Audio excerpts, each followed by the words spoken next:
Oke, kita bahas yang nomor 10. Ada sebuah fungsi gx sama dengan 3x kuadrat tambah 2x tambah 1. Kita integralkan pada daerah 0 sampai 1. Nyatakan integral tentu dari gx pada daerah 0,0 sampai 1 sebagai limit jumlah Riemann dengan partisi reguler. Artinya partisinya kita anggap sama besar, ya. Jadi kita bagi dulu mulai dari 0 sampai 1, sampai sini 1. Itu kita bagi sebanyak n buah partisi. Karena kita bagi menjadi n buah partisi, maka masing-masing partisinya itu sebesar 1n. Jadi 1 lebar ini kan 1, 0 sampai 1 kan 1 dibagi n buah. Jadi 1n. Nah, berarti pada titik ini sebesar G1n. Titik ini adalah G2n. Dan seterusnya sampai Gn per n atau G1 gitu ya. G1. Ya, oke. Nah, kemudian kita jumlahkan nih.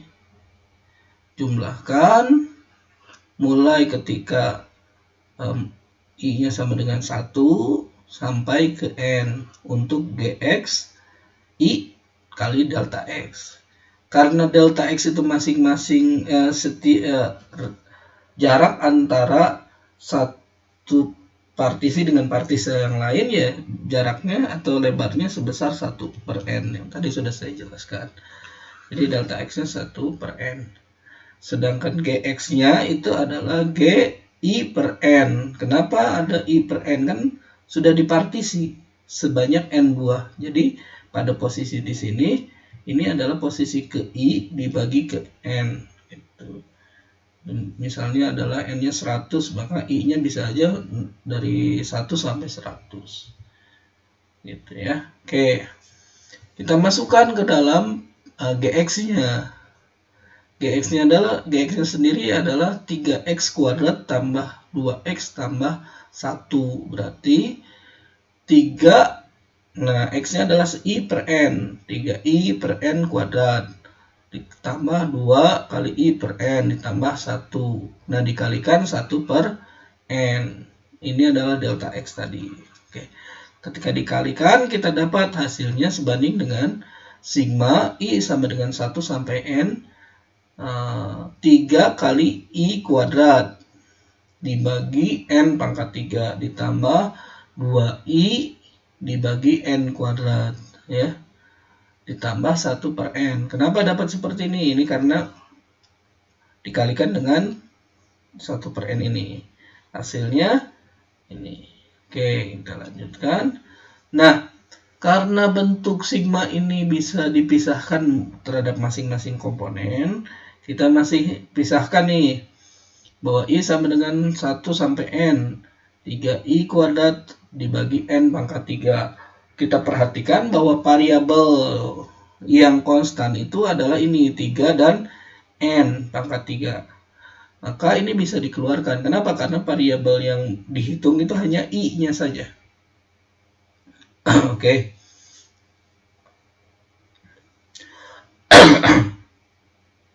Oke, yang ini juga sama, 2 dan n kuadrat, ini bisa dikeluarkan, kita hitung hanya I-nya saja. Kemudian yang ini tidak ada I, kenapa? Jadi karena dia hanya 1 per n. Jadi nanti ini adalah angka 1. Di sini adalah angka 1, ini juga angka 1. Oke, kita lanjutkan.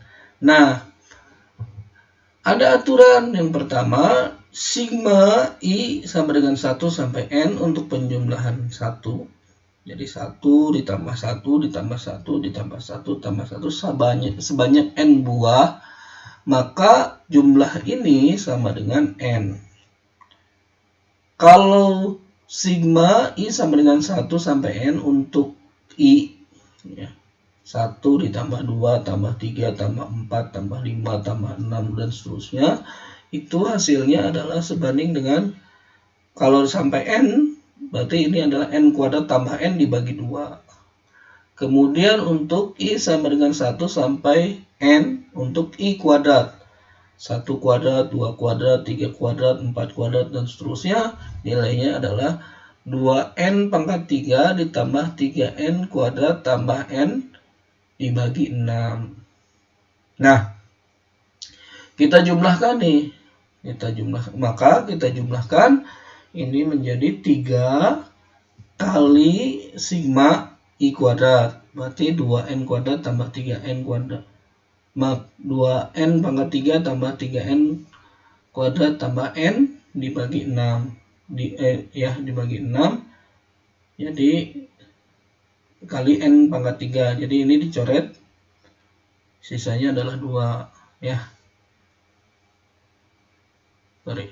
Nah, kita hapus dulu ya yang keduanya karena dia bukan itu hasil sisa. Ini adalah n pangkat 3. Sisanya 3 dibagi 6, sisanya adalah 2 gitu. Kemudian yang bagian kedua 2 per n kuadrat dikalikan sigma I. I-nya mulai dari 1 sampai ke n. Berarti hasilnya adalah n kuadrat tambah n dibagi 2. 2 dibagi 2 sisa 1. Kemudian ya penjumlahan ketiga yaitu 1 per n ditambah sigma I sama dengan 1 sampai n untuk penjumlahan 1 tadi, yaitu sebesar n yang ini. 1 per n kali n sisa 1. Maka selanjutnya kita hitung ini. Kita hitung, uraikan. Ini kita dapatkan seperti ini. Kita uraikan masing-masing. 2n pangkat 3 dibagi 2n pangkat 3 sisa 1. 3n kuadrat dibagi 2n pangkat 3, 3 per 2n. N dibagi 2n pangkat 3 hasilnya adalah 1 per n 1 per 2n kuadrat ditambah yang ini n kuadrat dibagi n kuadrat sisa 1. N dibagi n kuadrat 1 per n ya. Yang ini sisa belakangnya adalah 1. Kemudian kita jumlahkan 1 ditambah 1 ditambah 1 hasilnya adalah 3. Kemudian sisa yang lain adalah 3 per 2n ya. 3 per 2n ditambah 1 per n. Berarti ini adalah 3, bukan 4. 3 tambah 2 itu adalah 5 ya. 5 per 2n ditambah 1 per n kuadrat. 1 per 2n kuadrat. Oke. Kemudian kita jumlahkan. Berarti ini yang ini bukan 2 per n tapi 5 per 2n ya. Yang ini juga sama. Jadinya adalah 5 per 2n. Oke. Jadi sigma ini sama dengan 3 ditambah 5 per 2n ditambah 1 per 2n kuadrat. Untuk mencari nilai Riemannnya kita menggunakan limit. Limit ketika n-nya menuju tak berhingga. Jadi ini adalah sigma Riemann yang kita sudah uraikan tadi ya. Untuk n menuju tak berhingga kita masukkan limit n menuju tak berhingga. Sigma Riemann-nya adalah 3 ditambah 5 per 2n ditambah 1 per 2n kuadrat. Oke, ini adalah 5 per 2n. Maka ya di sini adalah 5 per 2n, ini juga 5 per 2n ya. Jadi limit n menuju tak berhingga 3 ditambah 5 per 2n ditambah 1 per 2n kuadrat. Berdasarkan aturan limit ini bisa dipisah-pisah menjadi limit n menuju tak berhingga untuk 3, untuk limit n menuju tak berhingga 5 per 2n, dan limit n menuju tak berhingga untuk 1 per 2n kuadrat. Nah, ketika n menuju tak berhingga, nilai ini ya, 5 per 2N atau 5 per 2 kali tak berhingga. Hasilnya adalah 5 per tak berhingga. Hasilnya 0. Sama dengan 0. Kemudian ini juga 1 dibagi tak berhingga. Ya, hasilnya juga 0. Berarti integral Riemann, limit integral Riemann hasilnya adalah 3. Itu. Ya. Kita cari buktinya menggunakan integral tentu. Luas area di bawah 3x kuadrat tambah 2x tambah 1 kita integralkan. 3x kuadrat dx integral 0 sampai 1 karena batasnya 0 sampai 1.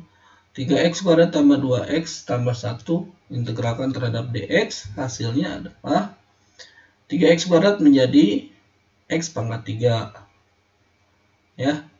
Ditambah integral 2x itu adalah x kuadrat. Integral 1 berarti itu jadi x. Batasnya adalah 0 sampai 1. Masukkan 0 sampai 1. 1 pangkat 3 ditambah 1 pangkat 2. X-nya adalah 1. Ya, pangkat 0. X atau X saja nilai 1. Kemudian dikurangi 0 pangkat 3 ditambah 0 pangkat 2 dan 0. Hasilnya adalah 1 ditambah 1 ditambah 1 nilainya adalah 3. Tuh.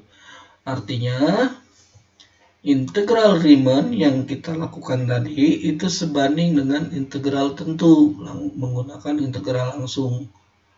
Integral tentu, integral secara langsung ya berdasarkan aturan-aturan integral. Oke. Sekian penjelasan saya untuk nomor 1 sampai nomor 10. Semoga bermanfaat. Ya, assalamualaikum warahmatullahi wabarakatuh.